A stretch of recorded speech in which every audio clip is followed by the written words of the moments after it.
بسم اللہ الرحمن الرحیم۔ السلام علیکم محترم سامعین اور عزیز طلبہ کرام، امید کرتا ہوں کہ آپ تمام احباب خیر و عافیت سے ہوں گے۔ آج کا ہمارا سبق نمبر 66 ہے، جس میں ہم پڑھیں گے اسم الآلہ کو، یعنی وہ صیغے جس میں آلہ کا معنی پایا جاتا ہو۔ مثال کے طور پر مفتاح، مفتاح عربی زبان میں چابی کو کہتے ہیں، اور مفتاح اس کا نام کیوں پڑا ہے؟ کیونکہ یہ فتح یفتح سے ہے، فتح کے معنی کھولنے کے ہیں، تو مفتاح یعنی ایسی چیز جس سے کھولا جاتا ہے۔ اب ہم تالے کو کھولتے ہیں مفتاح سے۔ اسی طرح مثال کے طور پر مقود، مقود ہے قادہ یقود سے، قاد السیارۃ، قاد زید السیارہ، زید نے گاڑی کو چلایا۔ اب مقود کسے کہتے ہیں؟ سٹیئرنگ کو، جس سے ہم گاڑی کو دائیں بائیں کرتے ہیں، سٹیئرنگ۔ تو مقود، تو یہ بھی اسم آلہ ہے، یعنی ایسا آلہ جس سے ہم گاڑی کو دائیں بائیں گھماتے ہیں۔ تو امید ہے کہ یہ سمجھ میں آ گیا ہوگا۔ باقی ہم مثالوں سے اور بحث سے سمجھ لیتے ہیں کہ اسم آلہ ہے کیا چیز اور اس کا وزن کیا ہے۔ بسم اللہ الرحمن الرحیم۔ اسم الآلہ۔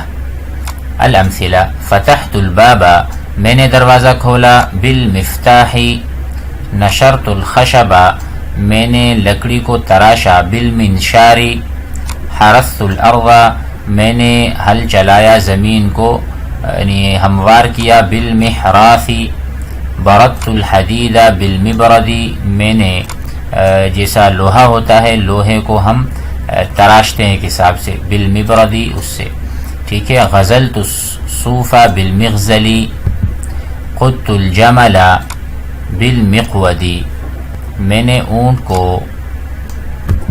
چلایا یا آگے لے کر گیا، بالمقود، مقود کے ذریعے سے۔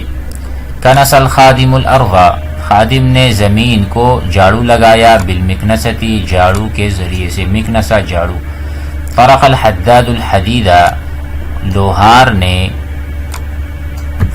لوہے کو مارا، کس چیز سے؟ مطرقہ سے، مطرقہ کہتے ہیں ہتھوڑے کو۔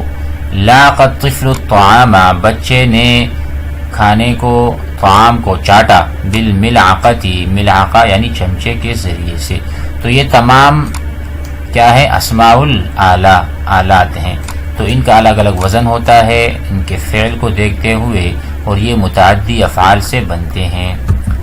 البحث، المفتاح والمنشار والمحراث، فی امثلۃ الطائفۃ الاولی، پہلی قسم کی مثالوں میں، والمبرد والمغزل والمقود فی امثلۃ الطائفۃ الثانیہ، دوسری قسم کی مثالوں میں، والمکنسۃ والمطرقۃ والملعقۃ فی امثلۃ الطائفۃ الاخیرہ۔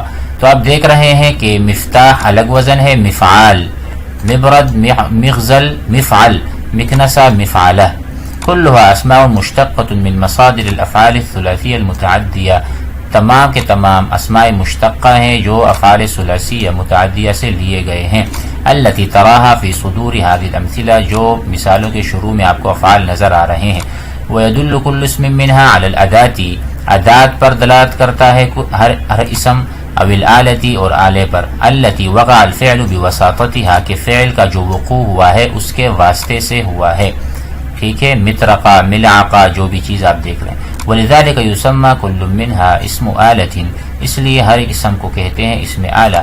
فالمفتاح فی المثال الاولی، چابی کو لے لیں پہلی مثال میں، مشتق من مصدر فتح الثلاثی المتعدی سے لیا گیا ہے، ويدل على الآلة، آلے پر دلالت کرتا ہے، وقع بها الفتح، جس کے ذریعے سے کھولنا وجود میں آیا ہے۔ والمنشار فی المثال الثانی مشتق من نشر الثلاثی المتعدی، ويدل على الآلة، آلے پر دلالت کرتا ہے، التي وقع بها النشر، جس کے ذریعے سے تراشنا وجود میں آیا، وهلم جرا وعلى هذا القياس۔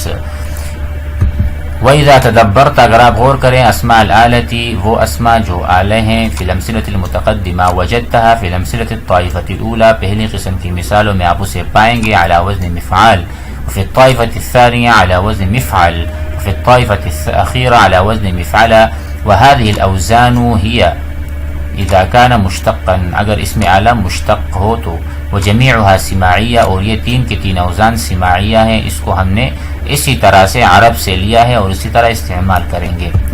القاعدہ، اسم الآلہ کی تعریف، اسم مسوغ وہ اسم ہے جو بنایا گیا ہے یا پھیرا گیا ہے من مصدر الثلاثی المتعدی، ایسے مصدر سے جو ثلاثی ہے اور متعدی بھی ہے، ایسے افعال سے، للدلالت علی ما وقع الفعل، تاکہ وہ دلالت کرے اس فعل پر جو اس کے ذریعے سے واقع ہوا ہے۔ لاسم الآلتی ثلاثۃ اوزان سماعیہ، اسم آلہ کے لیے 3 اوزان ہیں، 3 وزن ہیں جو کہ سماعیہ ہیں، کوئی قیاسیہ نہیں ہے، مفعال، مفعل و مفعلہ، تو اس اوزان پر اسم آلہ کے صیغے آئیں گے۔ امید کرتا ہوں کہ سبق سمجھ میں آ گیا ہوگا، دوبارہ ضرور سنیے گا تاکہ یہ سبق اور معلومات ازبر ہو جائیں۔ والسلام علیکم۔